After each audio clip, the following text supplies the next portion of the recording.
Hey guys, we have got a whole new unit for you, and we're gonna do some background refresher information today, and then the next time we see you, we'll be teaching you something new. Okay, so we are gonna go over these fancy things called measures of central tendency. Ooh. You don't actually need to know what that means. What you need to know is that means we're doing mean, median, mode, and range. So you've probably heard these at some point before, but you might have forgotten what they mean. So we're gonna go over those today.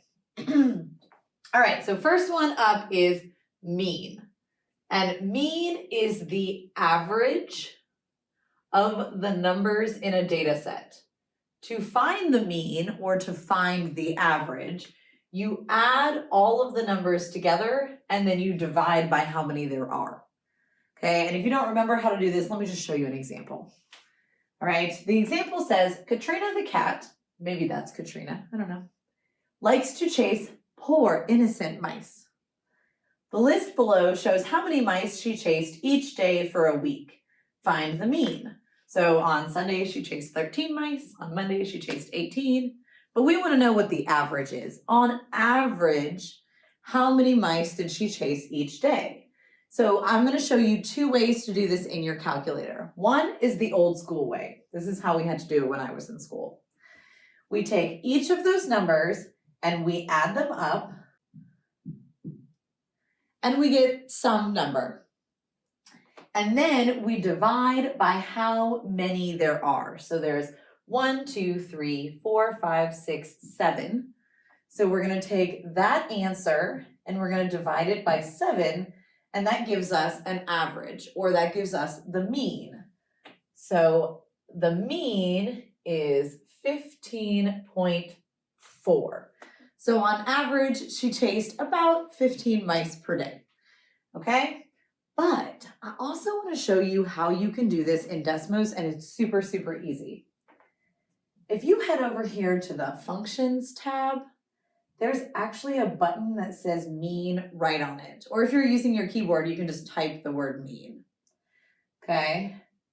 And inside of those parentheses, you can type each of those numbers separated by commas, all right? And all that's gonna do is it's going to add up all of those numbers and divide it for us.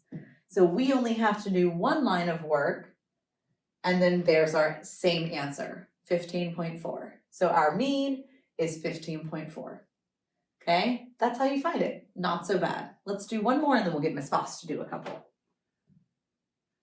All right, we're also gonna find the median. Okay, and median is the exact middle of the numbers in a data set. To find the median, we take all of the numbers and we put them in ascending order, which means we put them in order from least to greatest, and we literally just find which one is in the middle, which works great sometimes. But sometimes you find that there are two numbers in the middle, and when that happens, you have to find the average of those two numbers, or you have to find the mean of those two numbers. So I'm going to show you how to do it with the same set of data, and then we'll do it with one that doesn't have a middle. So this is the same list of numbers, the mice that Katrina the cat was chasing. And the first thing that I'm going to do is I'm just going to put them in order from least to greatest, okay? So those are my 7 numbers in order from least to greatest. You can take as much time as you need to do that. There's no rush. And to find the middle, I'm just going to start crossing off numbers. I'm going to take the smallest and the biggest and cross them off. And then I'm going to repeat. Smallest, biggest, cross them off. Smallest, biggest, cross them off.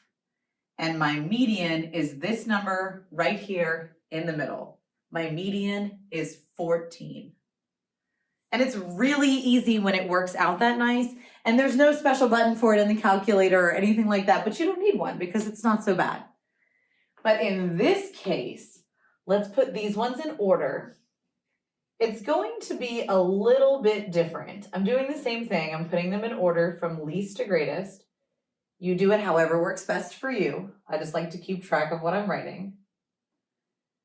But this time, in fact, let me grab a different color here.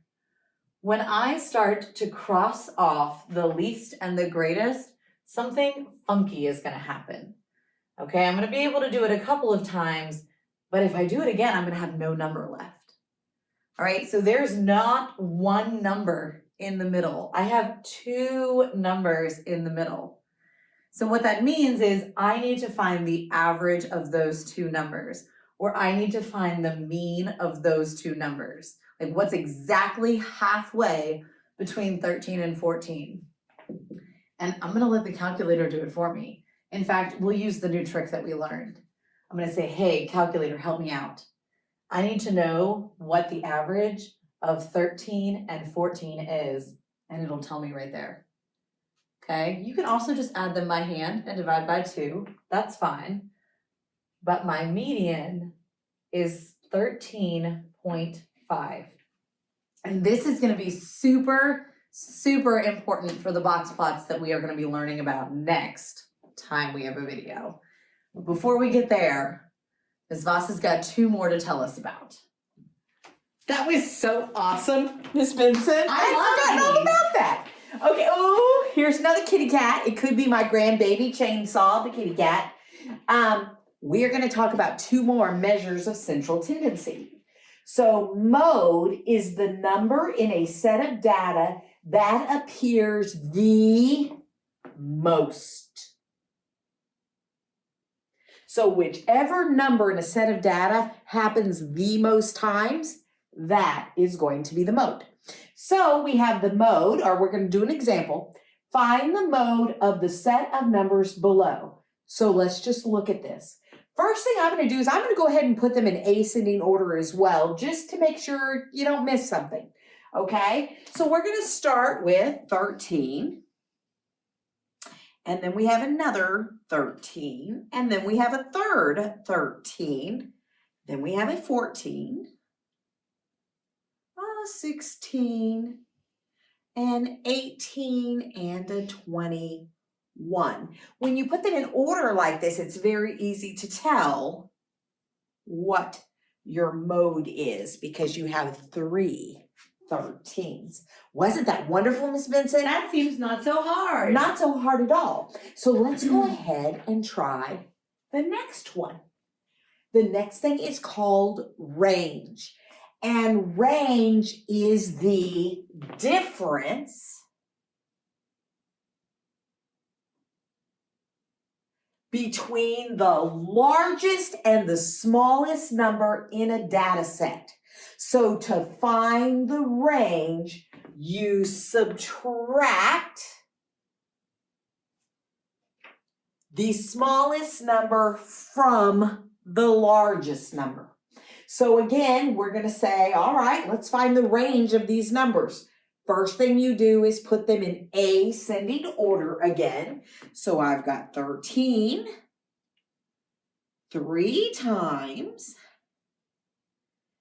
And I always mark them off because otherwise I tend to make boo-boos. All righty. And I'm going to find the range. So first thing I need to do is find my largest number. And then I need to find my smallest number. Then I jump right over here to Desmos and I take largest minus smallest. And my range is 8. And that's all there is to it. This isn't hard at all. Just wait till we get to the next step. It's going to be fun.